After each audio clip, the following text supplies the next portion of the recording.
Magandang gabi Pilipinas. Sa ating balita, magpapatuloy pa rin po ang malamig na panahon sa mga susunod na araw hanggang sa Pebrero pagkat nasa peak pa rin tayo ng Northeast Monsoon o amihan season.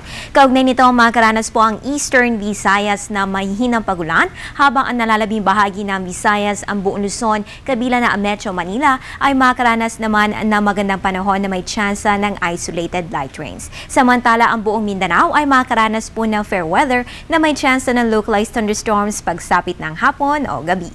Ayon pa sa Pag-asa, wala po tayong inaasahang anumang weather disturbance sa ating area of responsibility for the next 2 to 3 days. Mga kababayan, narito ang top 5 lowest temperatures sa Pilipinas ngayong Huwebes. Ang Baguio City ay may 9.2, habang ang Basco Batanes ay may 13.8 degrees Celsius. Ang Vigan City ay may 13.8 degrees Celsius din, habang ang Tuguegarao ay may 16.8 degrees Celsius at 18.4 degrees Celsius naman sa may Clark, Pampanga. At yan ang ating nakalap na top 5 lowest temperatures sa lahat ng istasyon ng Pag-asa ngayong araw. Para naman bukas, thank God it's Friday. Sisikat po ang araw 6:25 ng umaga at lulubog naman 5:51 ng hapon. Sa iba pang balita, kada ikatlong linggo na Pebrero, idinadaos ang taunang selebrasyon ng National Astronomy Week at ngayong taon, nakaschedule po ito sa February 17 to 21 sa temang Building Bonds Connecting People Through Astronomy.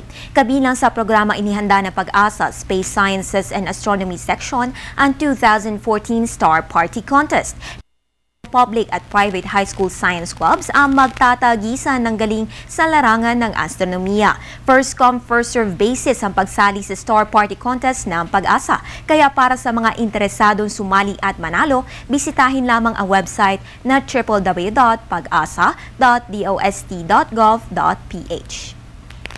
Manatiling updated sa panahon sa pamamagitan ng Panahon TV social media accounts. Antabayanan rin ang aking susunod na update mamayang alas 8 ng gabi.